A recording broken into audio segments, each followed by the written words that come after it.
je vais juste passer un petit peu de temps sur placement des microphones, qu'est-ce qu'on cherche et au niveau de la batterie, qu'est-ce qu'on fait quand on a un microphone, deux microphones, plusieurs microphones, des choses à faire comme ça. Donc, je vais utiliser mon top modèle Gilles ici, qui lui va être mon guitariste. Passe une belle grosse guitare, Gilles. Yes! Là, je me sens à l'aise. Ça, je devrais-tu remettre ça plus proche? Ouais, peut-être. Le microphone. Bon, ça c'est... Bon, en tout cas, c'est notre microphone. Bon. That's it? That's it, bravo. Fini. Donc, là, j'ai un microphone, ça c'est un SM57, vraiment dynamique, bien ordinaire, qui drôlement marche super bien sur une guitare acoustique, mais on peut prendre encore une fois un beau condensateur aussi si on veut. Les techniques de base pour enregistrer une guitare acoustique. Ce qui marche 95% du temps, tout simplement, c'est de trouver ce qui est le 12e fret. C'est là où il y a l'octave de la guitare. Et de trouver un endroit plaisant. Si on veut plus de présence, on peut être vraiment à quelques pouces de la guitare, comme ça, et ça va marcher très bien.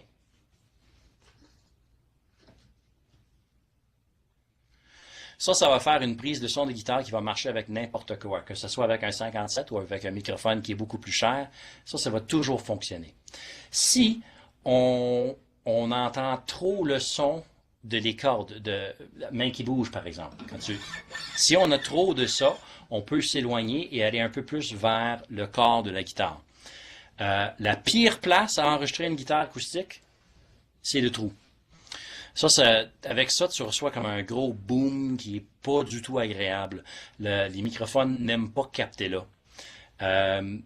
Une autre prise, souvent, qui est intéressante pour la guitare, crois-le ou non, c'est de le prendre en arrière ici, proche ce qu'on appelle le pont, le bridge.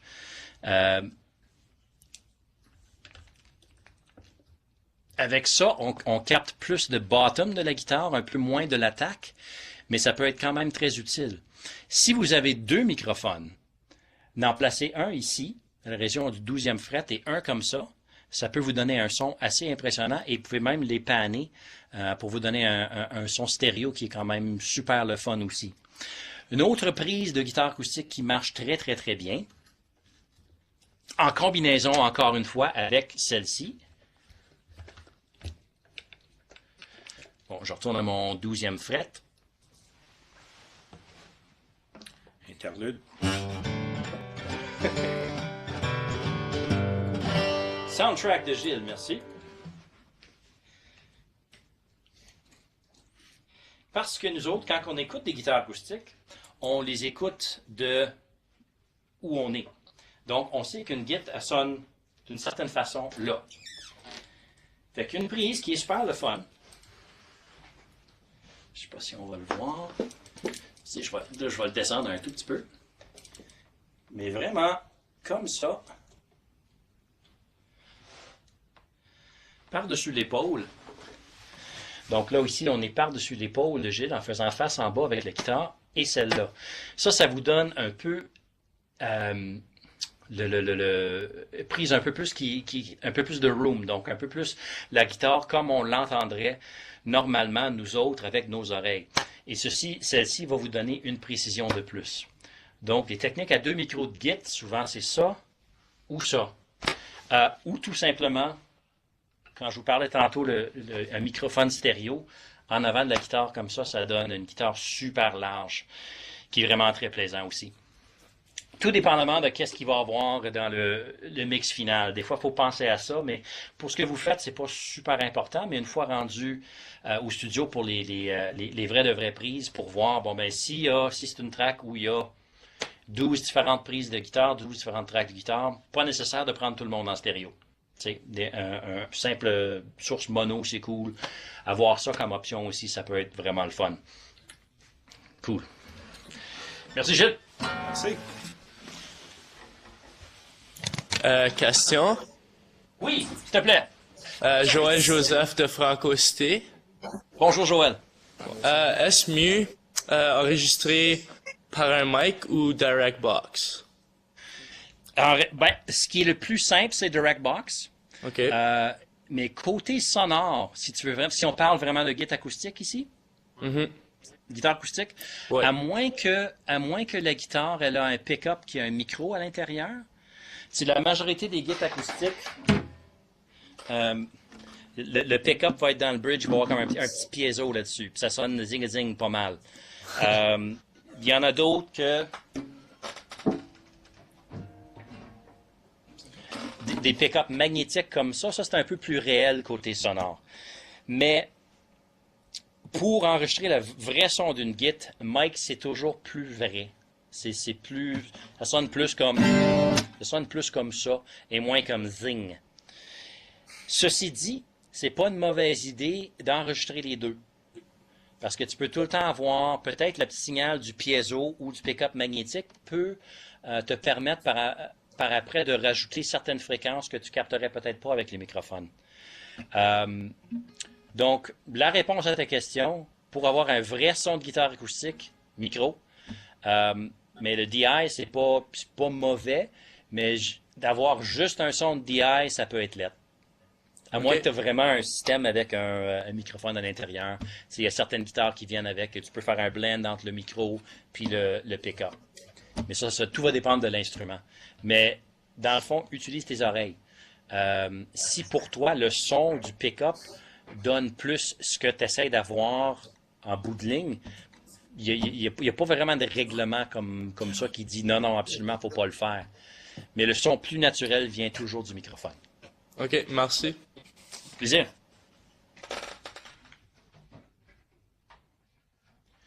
Vu qu'on est dans où suis-je? Je suis là. Vu qu'on est dans le département des guitares, pour ceux qui jouent de la guitare électrique, comment manquer un ampli? Ça, c'est souvent... Il y a certains trucs. Excuse-moi. Il y a de plus en plus de modeling qui se passe aussi. Donc, avec les processeurs, bien, il y a des AmpliTube, des espèces de plugins, des Guitar Rig sur l'ordinateur. Mais il y a aussi les pods qui sont des simulateurs d'ampli. Ça facilite nos vies beaucoup, beaucoup, beaucoup. Mais pour micer un vrai ampli, il y a certaines techniques qu'il faut garder en ligne de compte, garder en tête. On a dessus, je pense que ton preset de jasage, il est là, parfait. Donc,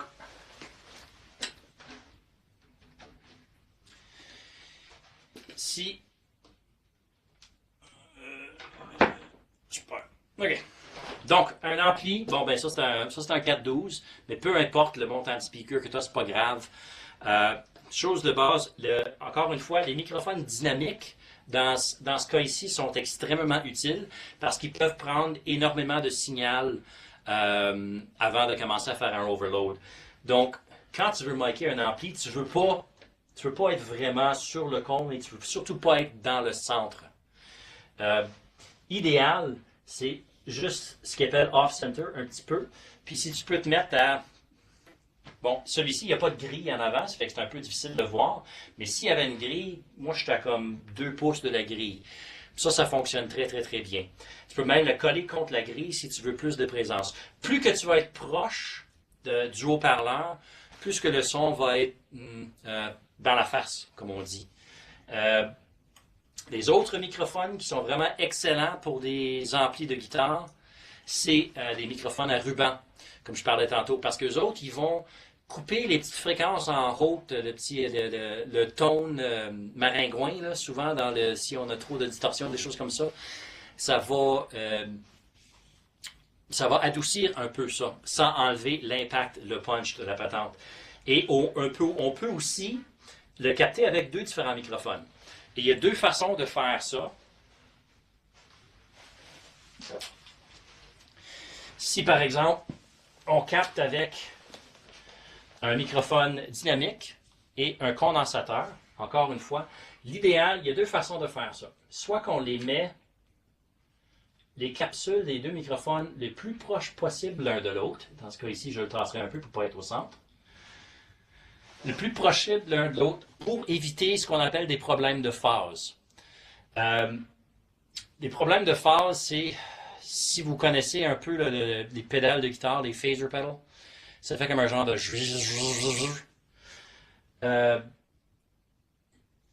ça peut créer des problèmes au niveau de l'enregistrement. Donc, ce qu'on veut éviter, c'est ça. Mais en mettant les capsules à la même place, ça va vouloir dire que le son qui sort du haut-parleur arrive aux deux microphones exactement en même temps. Quand ils sont décalés, là, le son arrive à deux différents temps et ça va créer des problèmes avec les waves de son. Fait que soit le plus proche possible ou au moins 3 fois plus loin.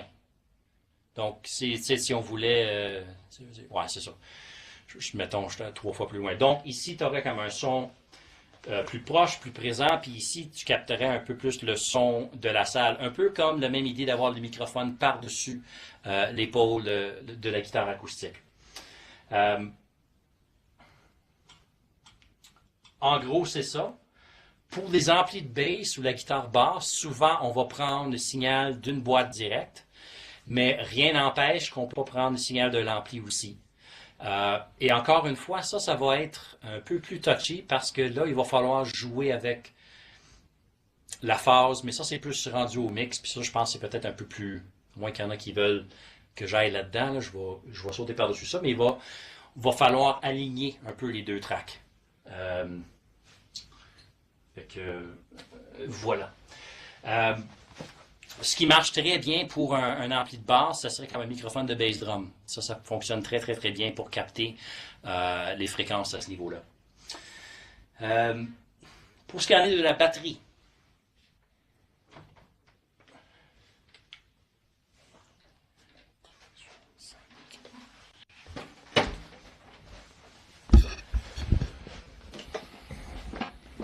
faire un petit shuffle ici.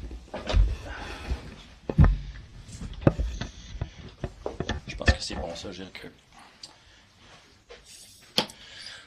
Donc, la batterie, effectivement, c'est comme un paquet d'instruments tout mis ensemble, mais il faut le traiter comme un instrument. Et souvent, dans le cas que si vous avez juste un microphone ou 2 microphones ou 3 microphones, pour être capable d'enregistrer ça, pour que ça ait de l'allure, au lieu de mettre des micros sur toutes les choses, il y a certaines techniques et certaines choses qu'il faut respecter. Si on a un seul microphone, par exemple, on va prendre celle-ci. Ça, c'est un condensateur pas trop cher, qui marche super bien. Ce qu'on va vouloir faire pour essayer d'avoir l'image au complet de la batterie, c'est de, premièrement, réfléchir. Au niveau des sons de la batterie, il y a certains instruments qui sont plus forts que d'autres. Et là, d'instruments, là, je parle de les morceaux individuels. Donc, c'est sûr que les cymbales et le snare sont beaucoup plus forts en volume que les toms et le kick. Ça, c'est juste comme ça. Donc, ce qu'on veut être capable de faire, c'est de trouver un endroit où on peut placer le microphone pour être capable de capter les choses d'une façon plus ou moins égale. C'est sûr qu'on se limite avec un microphone, mais quand on pense que à l'époque, quand les enregistrements commençaient à se faire, il n'y avait presque pas de microphone. Puis l'idée de le placement de microphone faisait tellement partie de la chose là, que c'est comme un art qui est perdu. Là, les gens vont mettre n'importe quoi n'importe où, puis ils vont juste espérer, puis on va tout le temps dire on va arranger ça au mix, ce qui n'est pas la bonne approche. Tant qu'à moi, anyway. Donc souvent, quelque chose comme ceci fonctionne très bien. Ça a l'air un peu weird, mais là, je suis peut-être à 2 pieds du plancher, puis je suis à environ 2 pieds du drum en avant. Avec ça, je vais capter tout ce qui se passe dans le centre. Donc, on parle du kick, le snare, ça va être là dans le centre, les toms, c'est pas pire, puis les cymbales sont un peu plus haut, donc ils vont passer un peu plus haut par-dessus le microphone. Donc, la balance pour le drum, comme ça serait pas pire pantoute. Ça va vraiment être correct. L'idée de ne pas juste le mettre en overhead, parce que ça, souvent, on voit des overheads, mais le problème, c'est en le mettant juste en overhead, là, on va manquer le bass drum, on l'entendra pas très, très bien. Ici, on a la chance.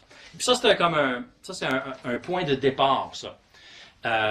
Le meilleur outil que vous avez à votre disposition à ce moment ici, c'est vos oreilles. Donc, c'est une question tout simplement de, bon, peut-être j'ai pas assez de bass drum. Qu'est-ce que je peux faire? Ben, je peux baisser le microphone. Le bass drum est en bas, mais on va aller en bas. Donc, on peut tout simplement baisser le microphone. Puis là, naturellement, on va avoir plus de bass drum. Si on a besoin de plus de présence, on avance le microphone. Et s'il y a trop de bass drum à ce moment-là, ben, on le remonte. C'est vraiment avec les oreilles. Et c'est sûr que c'est beaucoup plus facile de faire ça à deux. En ayant quelqu'un qui joue en même temps, toi avec des écouteurs, pour déplacer le microphone, pour trouver l'endroit parfait où on a une belle balance pour le drum. Ça fonctionne très bien. On peut faire la même chose de l'autre côté aussi, sauf que ça finit par être dans le chemin des fois pour les batteurs. Donc, souvent en avant, c'est un bon choix. Si on a deux micros à notre disposition, mettons notre condensateur, puis notre fameux SM57.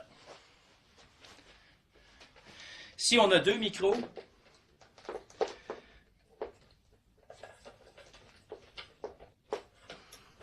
un proche du bass drum, que ce soit à l'extérieur, à l'intérieur, et à ce moment-là, le overhead peut devenir un overhead encore une fois.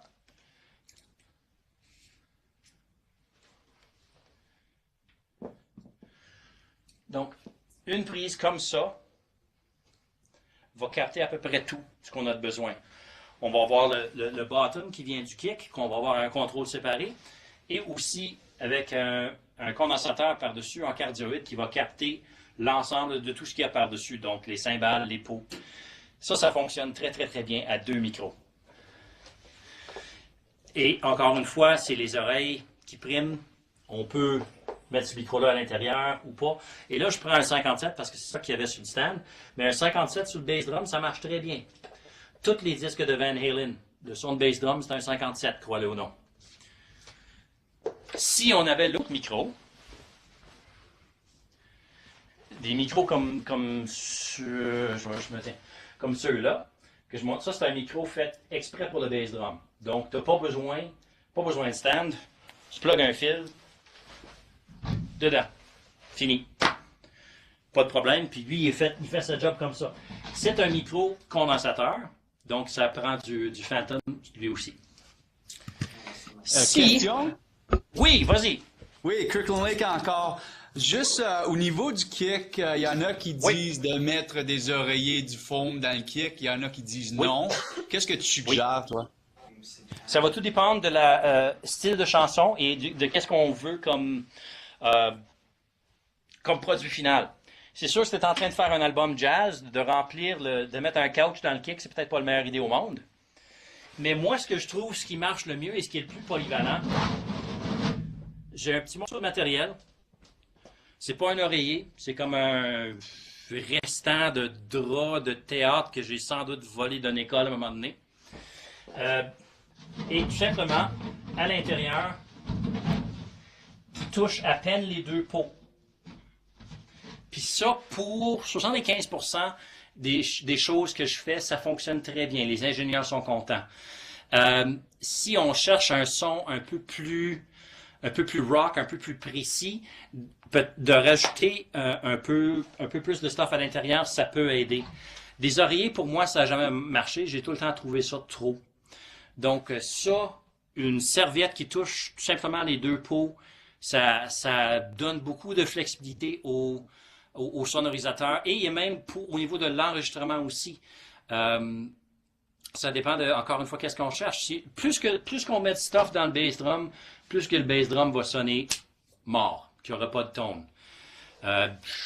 J'oserais même pas vous faire une démonstration avec ce micro-là, mais minimum, quelque chose qui touche les deux pots, c'est un bon point de départ, t'es safe à ce moment-là. C'est cool? Excellent, merci. OK, cool. Autre technique, vu qu'on est là-dessus, c'est l'inverse. C'est de faire ceci. Ça aussi, ça marche très bien.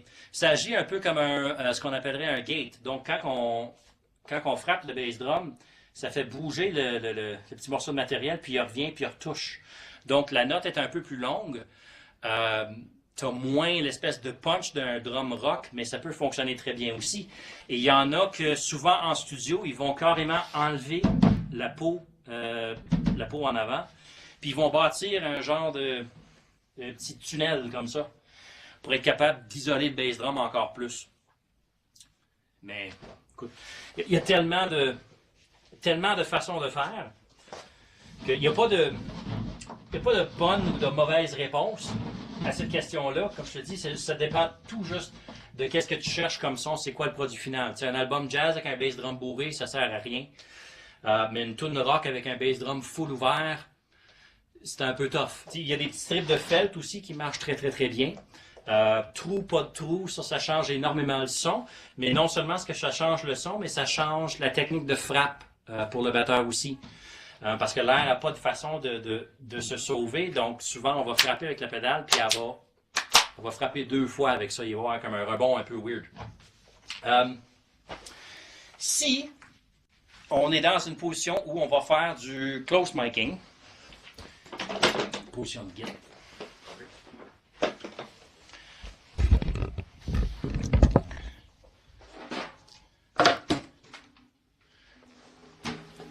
C'était 300.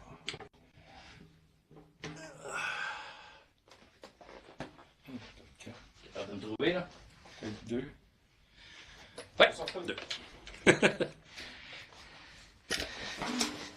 Si on est dans une position où on peut avoir plus que 1 ou 2 micros sur le drum et on est capable de faire une prise, ce qu'on appelle du close miking. Ce qu'on veut viser au niveau de la batterie, et encore une fois avec des micros dynamiques, c'est quelque chose qui ressemble à ceci. Donc, ce qu'on fait... Est-ce qu'on voit le micro? Oui, parfait, excellent. C'est environ la distance de 2 pouces entre la peau puis le micro. Ça fonctionne très bien. Et tout simplement, en bougeant le micro ici, ou comme ça, on change le ton du drum. Plus on est proche du bord, plus qu'on va avoir l'espèce de ring. Plus qu'on vise le centre, plus qu'on va entendre l'attaque du drum. Autre chose importante, au niveau d'une caisse claire, d'un snare, quand on est en train de... Il y en a qui vont faire des prises avec un micro par-dessus et un micro en dessous pour les chaînes. Si... je vais juste faire un semblant qui est à l'envers. Est-ce qu'on voit les chaînes? Oui. Vous voyez les chaînes? Donc, s'il y a un micro à placer en dessous du drum, on va viser les chaînes comme ça. Très important, si on enregistre ces deux choses-là, il faut absolument inverser la phase sur un des micros et 99% du temps, c'est le micro qui est en dessous. Sinon, ça va être très facile à entendre et ça va sonner très, très, très mince. Et la seconde que vous inversez la phase, soit il y a certaines consoles qui ont la capacité il y a un piton pour la phase, ça va avoir l'air comme oui, exactement. Ou des fois juste un cercle avec une petite ligne à travers. Là, tu vas voir toutes tes fréquences, toute ta rondeur va revenir.